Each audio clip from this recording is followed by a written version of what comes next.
ꯉꯁꯤꯗꯤ ꯑꯩꯈꯣꯏꯁꯦ ꯅꯣꯡꯃꯥꯏꯖꯤꯡꯅꯤꯅ ꯁꯨꯝ ꯍꯥꯏꯐꯦꯠ ꯀꯣꯏꯊꯣꯛꯄ ꯆꯠꯂꯤꯅꯦ ꯕꯣꯝꯕꯦꯒꯤ ꯂꯝꯕꯤꯁꯦ ꯁꯦꯝꯗꯕ ꯂꯩꯇ꯭ꯔꯦ ꯄꯪꯁꯦꯝꯗ ꯁꯦꯝꯈ꯭ꯔꯦ ꯃꯥꯏꯀꯩ ꯈꯨꯗꯤꯡꯒꯤ ꯁꯦꯝꯃꯦ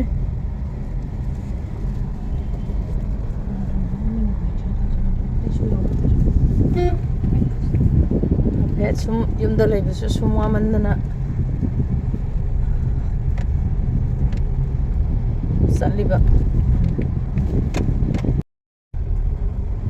ꯈ꯭ꯋꯥꯏꯔꯤꯕ ꯂꯝꯕꯤ ꯃꯌꯥꯝꯁꯦ ꯀꯣꯏꯂꯥꯁꯀ ꯑꯁ ꯊꯥꯟ ꯊꯥꯈ꯭ꯔꯕꯣꯅꯤ ꯏꯟꯆꯤ ꯀꯌꯥꯃꯨꯛ ꯑꯣꯏꯅꯤꯁꯦ ꯍꯩꯁꯦ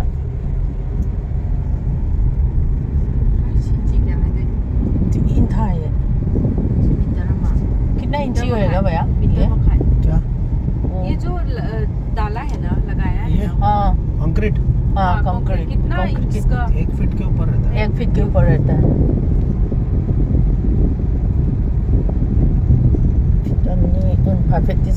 फिफ्टी कनो तो हुई था ये बारिश आएगा तो ठीक रहेगा या नहीं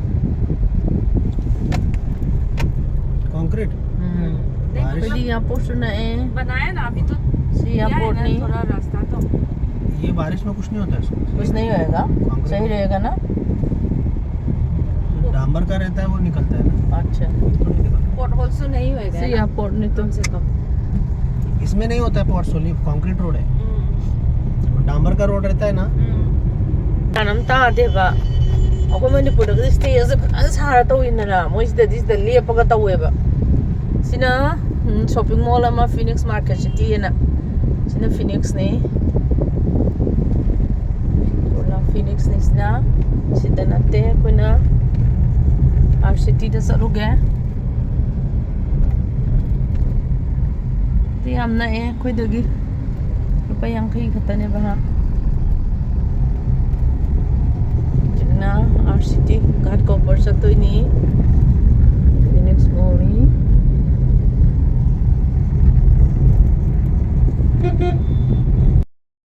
right up back ngoài vậy thì xoay chắc là cái này xài nó rất nhẹ và anh ngâm để làm uống không còn tàu ha lâu đến thời kỳ mới liền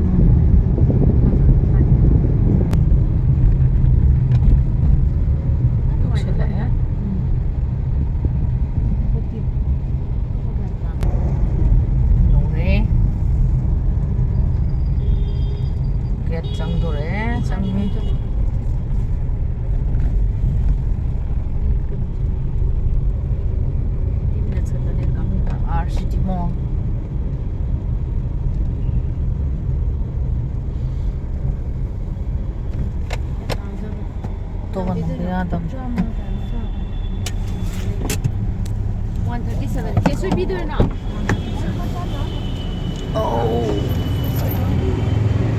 are city मोल कौवे सिना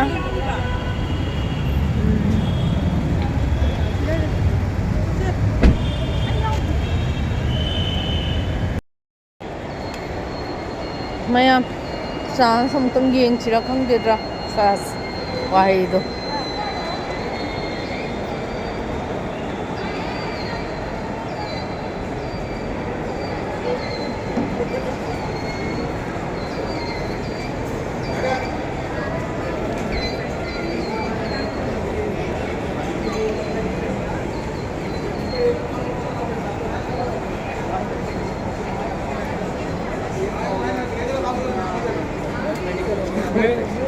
Hi. Hi, Nana. Nuni?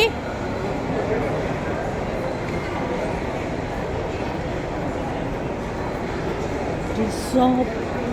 Hello.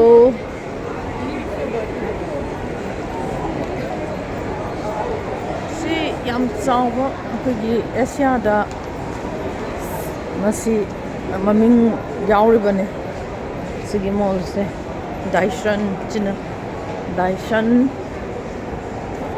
Lifestyle lady Mark Spencer lady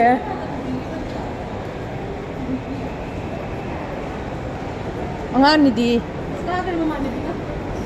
Mama na bidi Okay mama na bidi.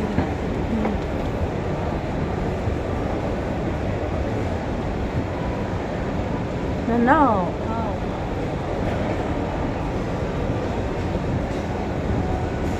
Asun sat khe ka do bazali no moi che. Window shopping.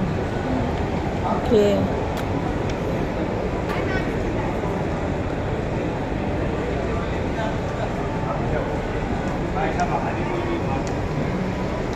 Represents.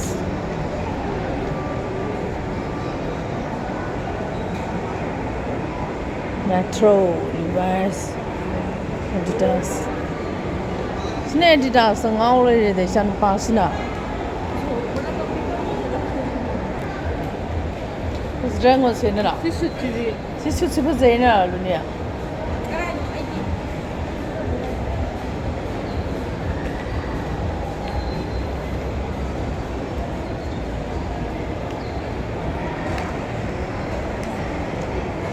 Jangan pas ya lagi deh, ngau lagi deh. Adidas sangri.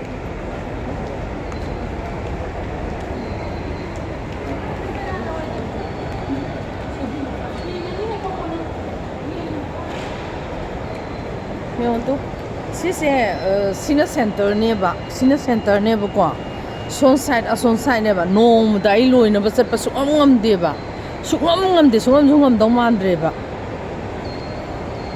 Ai semua serak ke, mutang. Son side ama, yang itu,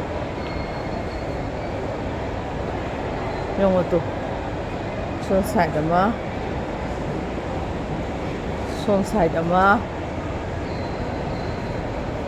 sinam ayai ado ason maning side chu lei doi ne ba ko ngam de ha ba ngam de ha ba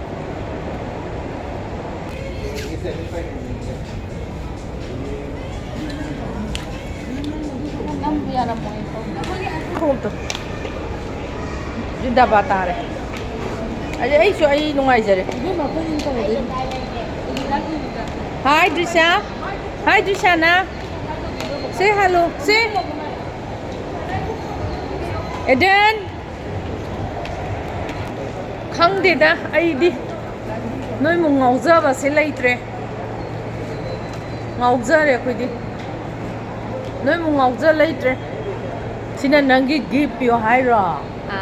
Oh, sina Trishana gi gift yo ye. Moi bo kana pi doi ba. Pini, masugi pini, gipini, soidana pini, soidra baniko. Sanai liksa doi sir. Sanai liksa doi choro si pio, pige, thoke. Sumungai ini dah. Stop sang sira. Dah sang sira. Stop. Kay buno tu siya.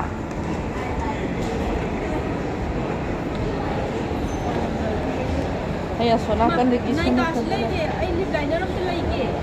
Makakumalay sila. Lip liner am talay rin ay kadagi.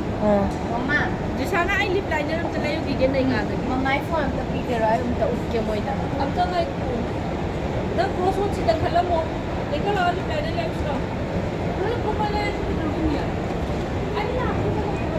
Ibiza de jangan mo, Ibiza. Aku naik kabok, tak jauh gigi. Sila ini naik ka. Mai lari tu kriminal mo. Lari tu lorong mo ba?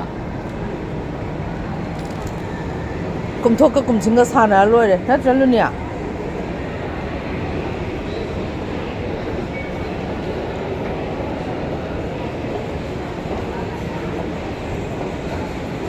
Eh, stop jang ning nge haba.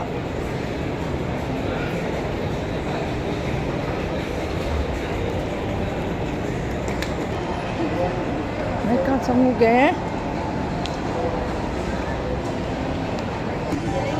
Doktor di yang galay gitu. Okay.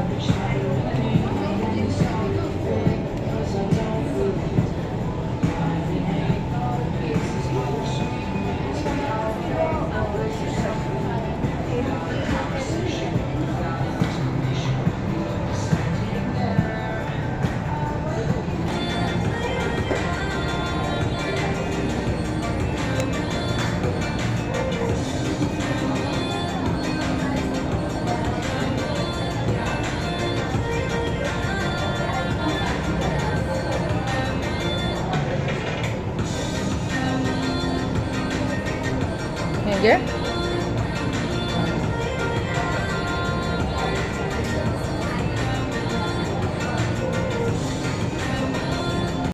얘다. 아이케아다. 아이케아네.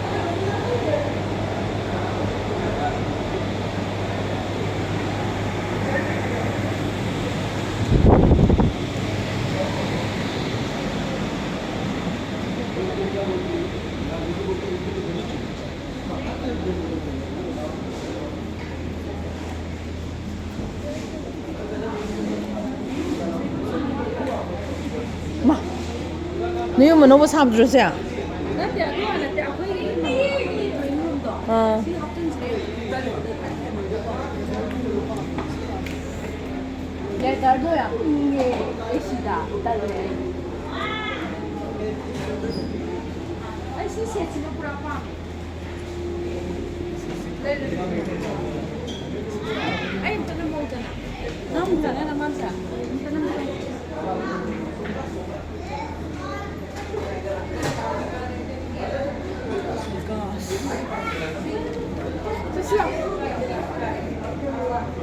No, no, no. Come on. Pamba. Tadi pamba niya.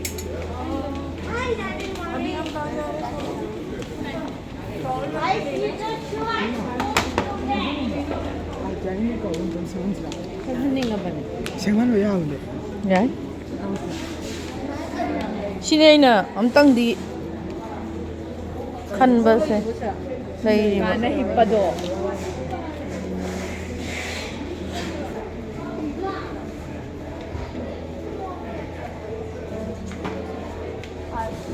Anuska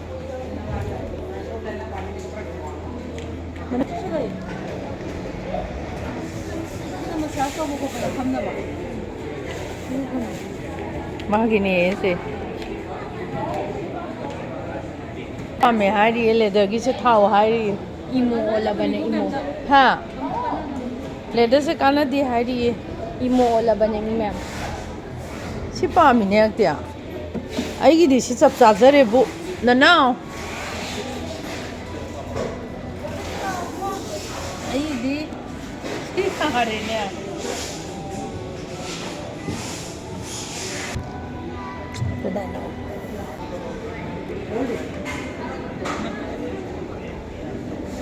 Ay, si Pami.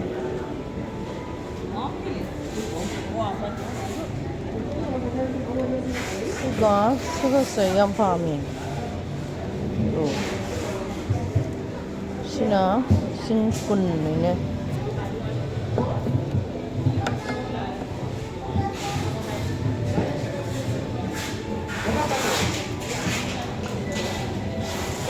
가는 시랑 Guys, come on.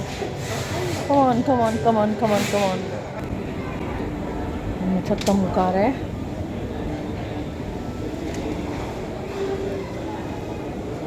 Koi na na.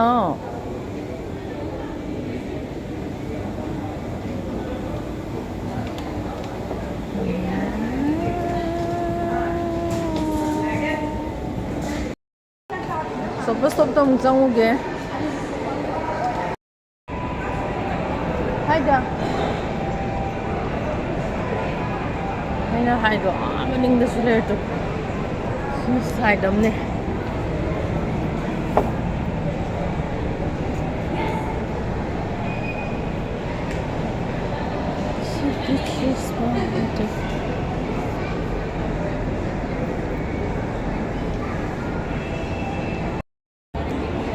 Ne? Ne?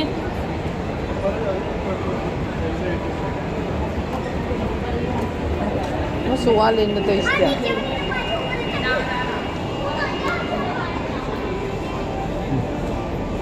Sorry.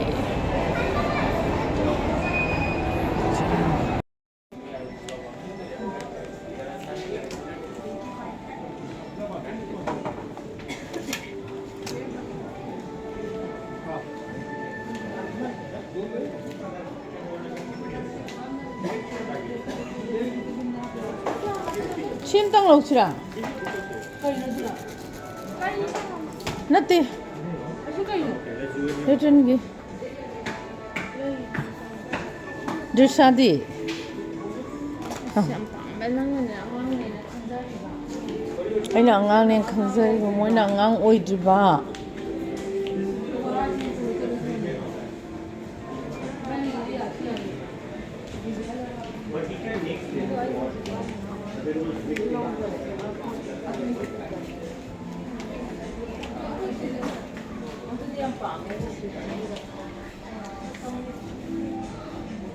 Hi.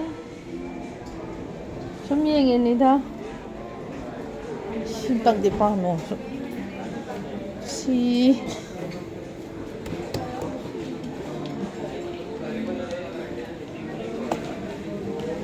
需要做，是需要嘢，下一个，빅덕쟁덕야들냐70 야이네 어홈시 야이 와우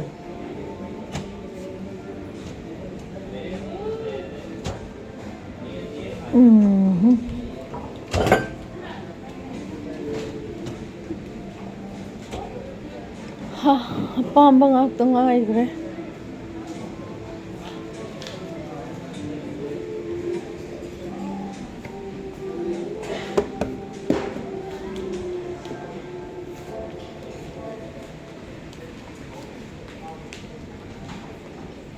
下行哦，这边呢，我说，是配呢，挂，上配，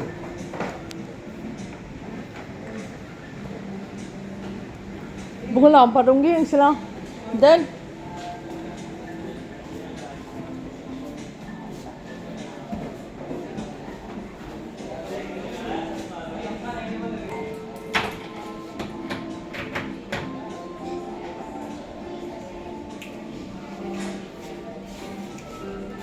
Siapa ni? Sisi ai, tak nak ai.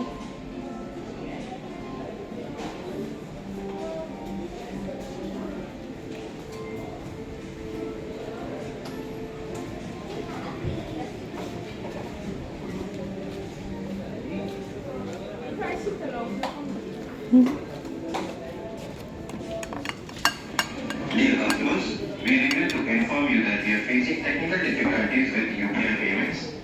Sorry for the inconvenience caused, and we would request you to kindly pay by card or cash till the issue is resolved.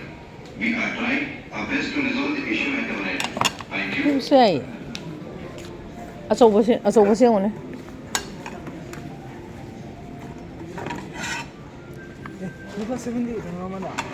Dear customers, we regret to inform you that we are facing technical difficulties 69, with 69. UPI payments. Sorry for the inconvenience caused, and we would request you to kindly pay by card or cash till the issue is resolved. We are trying our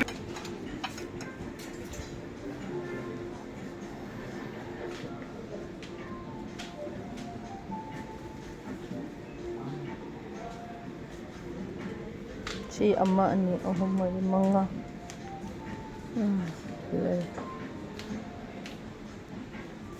si 499 si 499 yung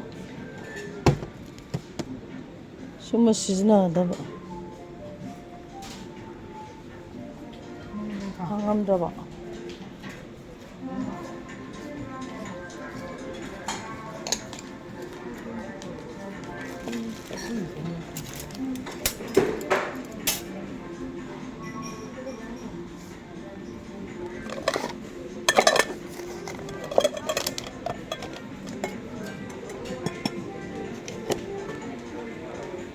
呀，姓了，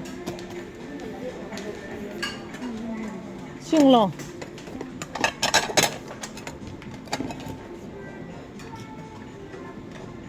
이거 짜니.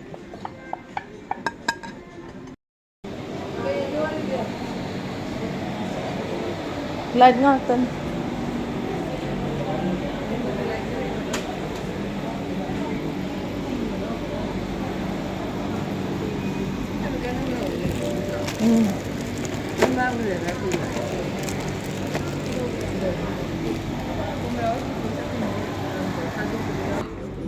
라이라이라이 밤.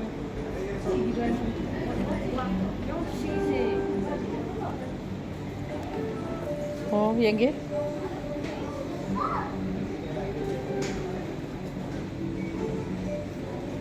TV sana po na hindi. Dristigine.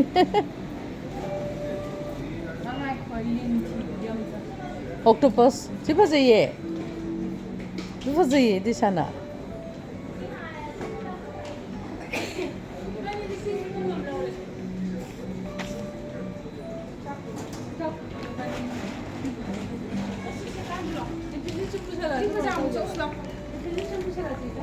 Aha. Moni. Pame. Adugo no daw ay hay na. Kamain tayo no. Sino nga ni? Siya ni. Kwa. Siya ni. Siya ni. Siya ni. Amada. Siya ni. Siya mo magi. Siya ni. Si sabsa ni. Siya mga makadi din talaga. Yani. 마디네 시힙한가답네 또 시시 시힙한가답 시시 Pero yan.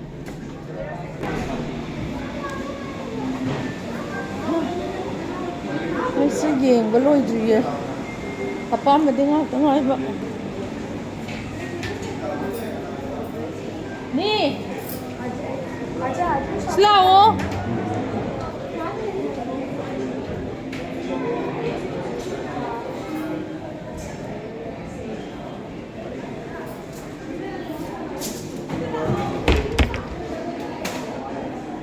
Здра.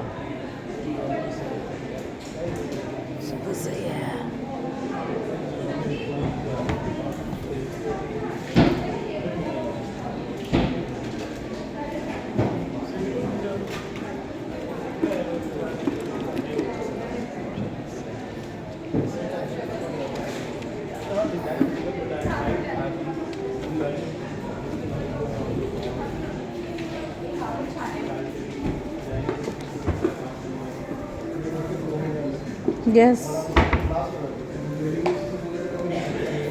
Hidden.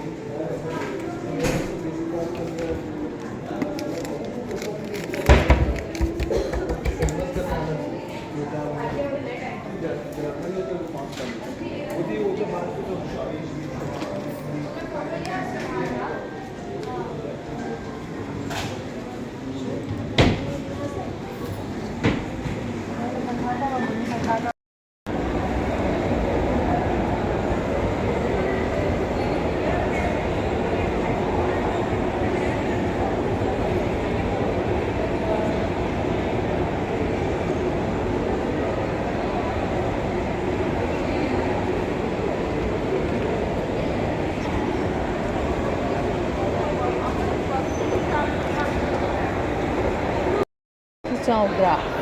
Masaya hard ba maninggo niya ba chowdra na. Kisat pangamdri ba niya ba?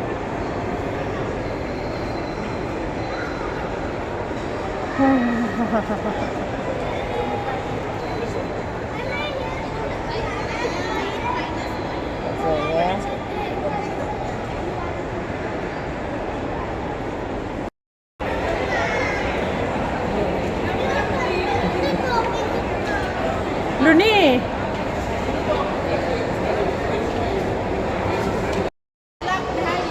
Ha. Toro toro.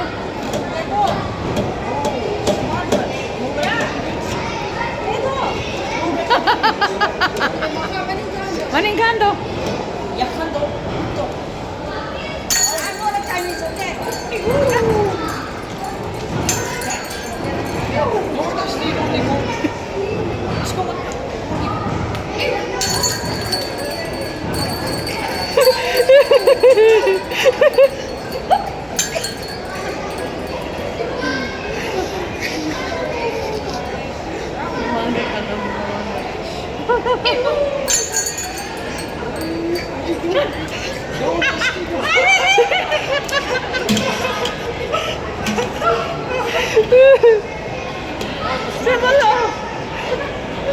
What is this? What is this?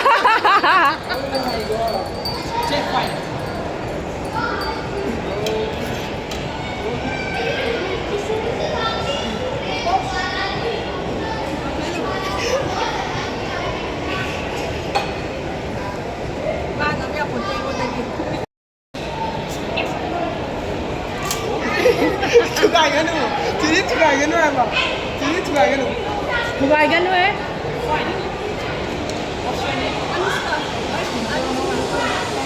엄마 엉엉.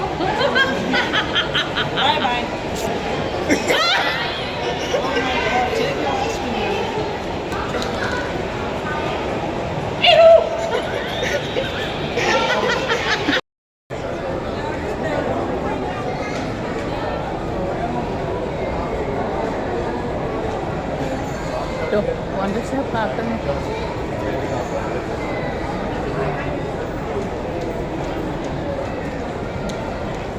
Oh, sudah yang lain ya. Wonder siapa sudah. Okay.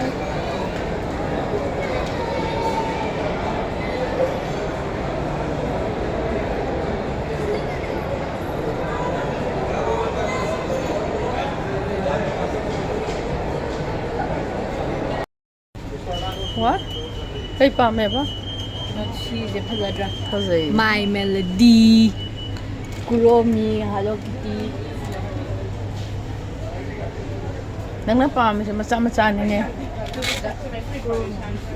Okay.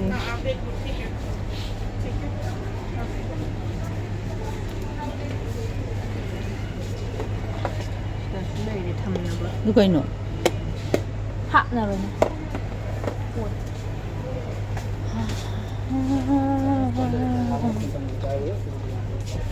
Pambro. Ma, nungay yam na. Yung nung sidra ngo. Nung sidra. Donut. Penguin ni sina. Penguin. Pambro doon ng pambra. Pamya. Pambra. Ha, adu pambra ba? Ah, Kya pi jano si bo? lay the shy. Ja si kya pi no? Lay the shy. Yung kya pi yung Lay the shy ni. Adiyan ba meron sunod kaya ba? Hello Kitty. Kuromi.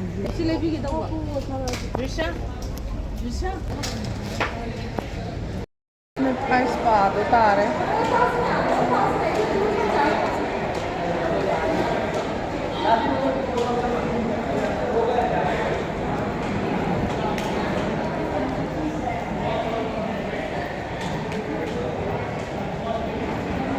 Pwede sa Maninggo. Pwede. Santa Sangre. Duga. Aroy boy siya lagi.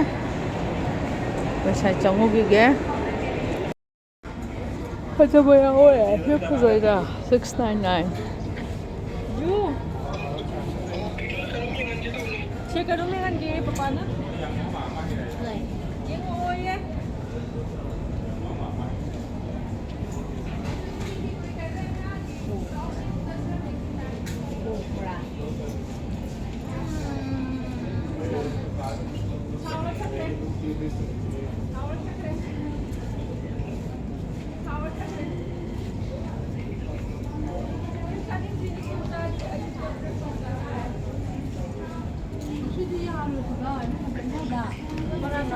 근데 이 모이가 어떤 게 해봐.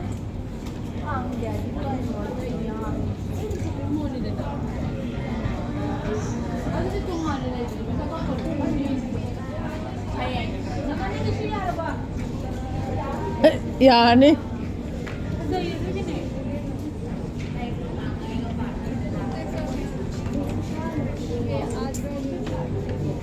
Ni.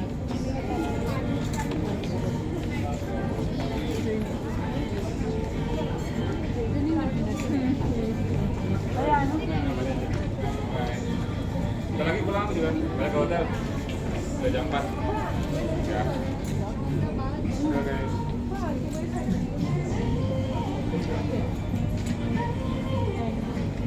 Ano yung kurti rin dito may ako.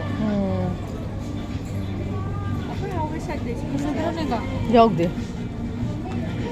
마파먹가 마도 카라 만나데 거는야. Last ni siya ano nagka-chop mo. Chop-chop. 아시용네 생어버 좀 비치 가라면. Ado ni sini. 나때 아시지 말아게. Pa me chani. 나때 아시지. ang 시주파지. Do fazani na lipa. Fazani ko si lipa. Kaya pigi kaya ano yun eh. Fazai lu ni do. Melu ako mo pida. Singa ako mo sa ko. Fazai eh. Si pa si mo sa te si mo yaw di ba. Oo.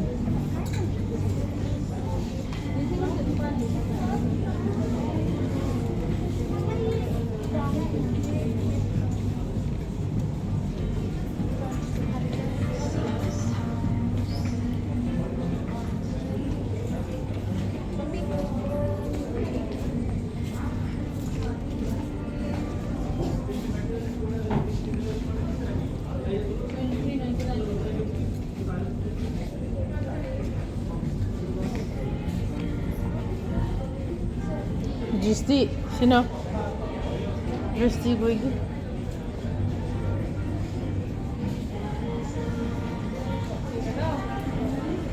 Fazai ni. Yung ano? Kasi ni mo sa ni. Sa ro dress da. Tu sa mo na tu pi ba.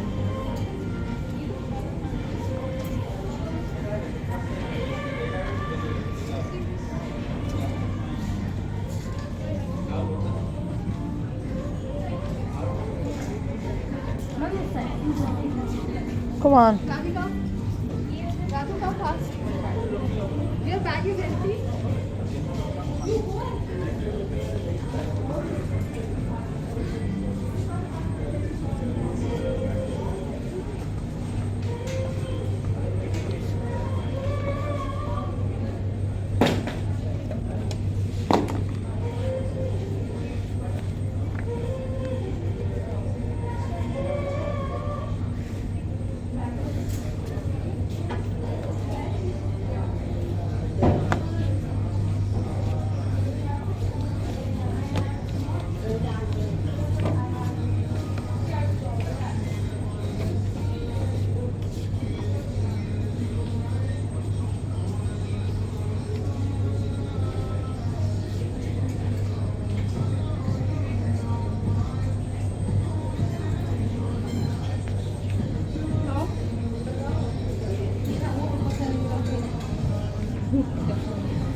Da among namjarake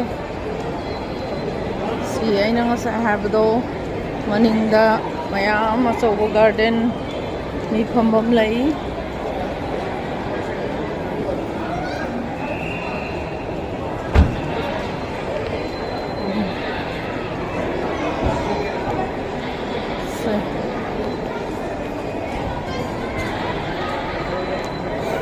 yacht. Wow, saya Risha.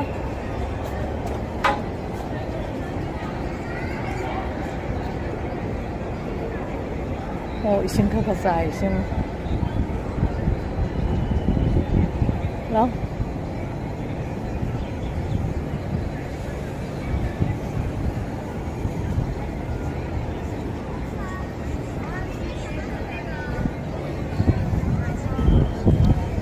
Sonda susu kumbaman ni.